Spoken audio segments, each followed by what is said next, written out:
Hej og velkommen til dagens program, hvor vi laver zoom-effekt i PowerPoint. Zoom-effekten er en ny funktion, der er kommet med de her morph og andre gode overgange, som er kommet, som gør det lidt mere interessant at se på en PowerPoint. I dag vil vi bruge den til at lave en intro-slide, og det vi gør, vi starter med en blank slide, hvor vi fjerner overskriften helt blank. For at kunne få et bedre overblik, så zoomer vi den en lille smule ud her, så vi bedre kan se hele sliden på en gang, og det ikke bliver så vidt. Vi vil gerne have en pæn baggrund, og så indsætter vi et billede. Jeg har hentet et billede fra Unsplash, fra en fyr, der hedder Nick Cavonius, som har taget et fint billede af Nyhavn. Jeg kunne også selv gå ind og tage et billede, men nu tog jeg bare det her. Det gode ved Unsplash er, at der er en copyright på, og man kan nøjes med at lave en credit-henvisning, altså en henvisning til, hvor det kommer fra, så er man good to go. Billedet er ikke rigtigt det format, vi skal bruge, så i crop aspect ratio, der kan vi vælge 16:9, så justerer den ned til det størrelse format, vi har på sliden. Så kan vi trække det ud i hjørnerne, så passer det med, at den fylder det hele. Vi vil gerne have den som en baggrund, så derfor der tager vi og kopierer den, flytter den en lille smule, højre klikker igen, vælger format baggrund, så får vi vores ekstra menu herovre til højre, hvor vi kan vælge at indsætte indholdet fra vores clipboard direkte som baggrund med clipboard-funktionen. Så har vi to. Den her behøves vi ikke til noget som helst, så den kan vi bare slette med delete-knappen. Væk med dig. Nu har vi en baggrund, som vi ved sidder fast som bagerst, derfor kan vi arbejde hen over den, uden der sker noget. Så indsætter vi en firkant henover, fordi vi gerne vil lave firkanten og bruge den til at kunne ligesom se ind igennem den. Alle firkanter, alle ting man indsætter i PowerPoint starter som udgangspunkt med at have en streg rundt om sig i typisk sort, hvilket er helt vanvittigt. Men så den går vi ind og kigger på hver eneste gang og sletter linjen rundt om. Det er lidt irriterende, men sådan er det bare. Den blå farve er heller ikke helt i top, så vi tager en lidt mere mørkegrå, ikke? Ja, det er fint nok. Så skal vi indsætte nogle tekstbokse, hvor vi ligesom skriver, hvad det er, hele sliden drejer sig om. Vi laver en her som et eksempel på, hvordan man kunne lave en velkommen til København. Vi laver dem, hvor vi skal have en virkelig stor font, for at ligesom sige, okay, her, der kan vi se noget. Calibri, som den starter med, er ikke rigtig god. Jeg kan bedre lige en, der hedder Montserrat til at starte med. Og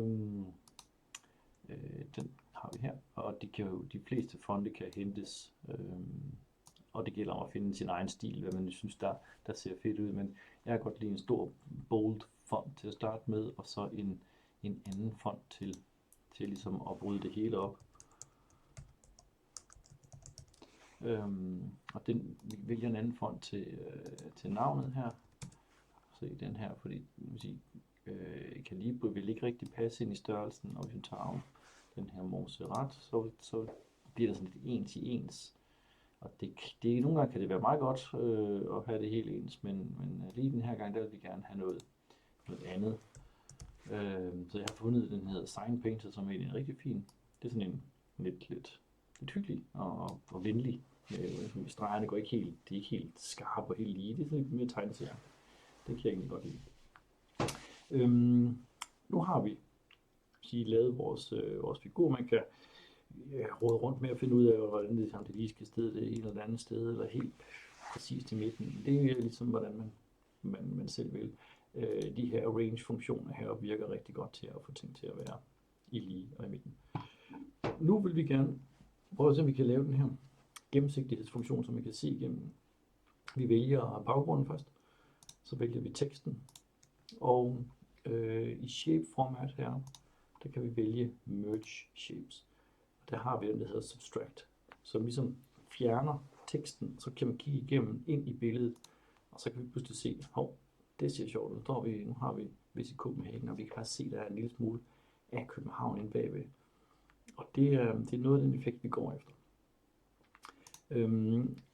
Nu vil vi egentlig gerne lave overgangen og få noget dybde i det her billede. Så tager vi en kopi, duplicate slide, så får vi to af dem her.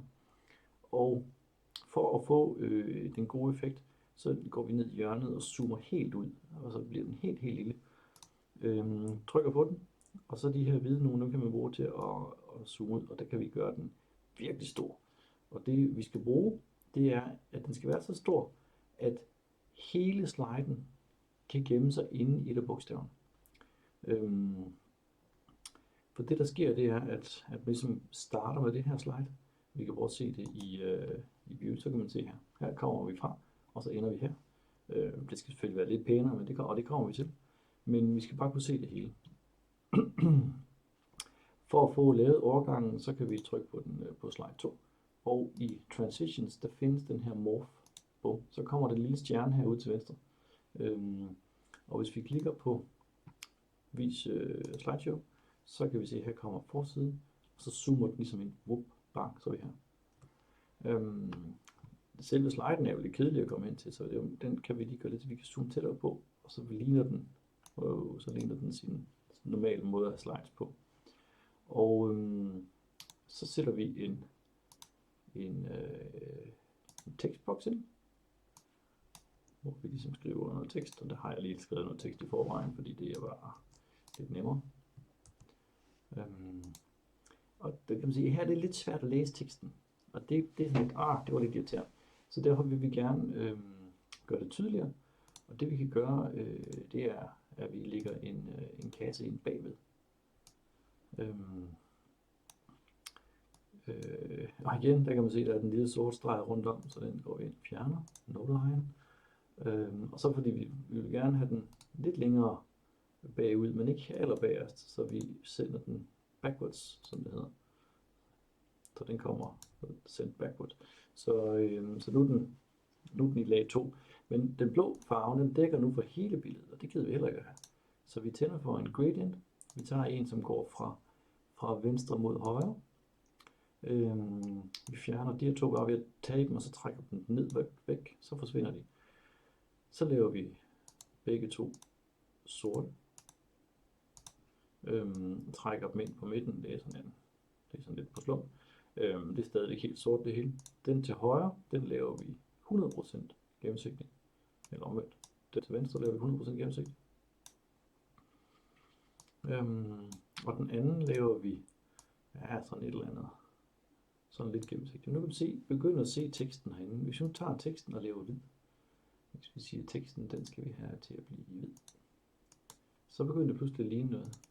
Og så fordi jeg bedst kan lide, at man bruger en eller maksimalt 2 forskellige fonte i en præsentation, så tager vi lige Montserrat igen, som vi også brugte til vores overskrift.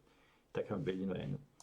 Og her det er bedre, men stadigvæk her er det lidt lyst mod lyst, så vi tager den sorte her og prøver at se, hvad vi kan gøre, så vi får den lidt mere mørk over i teksten, så det er endnu nemmere at læse det. Og så hvis vi går helt tilbage, tager og viser slideshow, så burde det zoome ind, og så kommer teksten frem.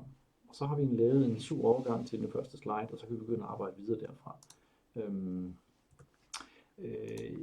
Så bare for at være ordentlig, så synes jeg, vi skal lave en credit, hvor vi ligesom giver kredit til ham, vores fine fyr, som har taget et billede, til Nick. Og nu sætter vi den her, så har vi ligesom styr på ham.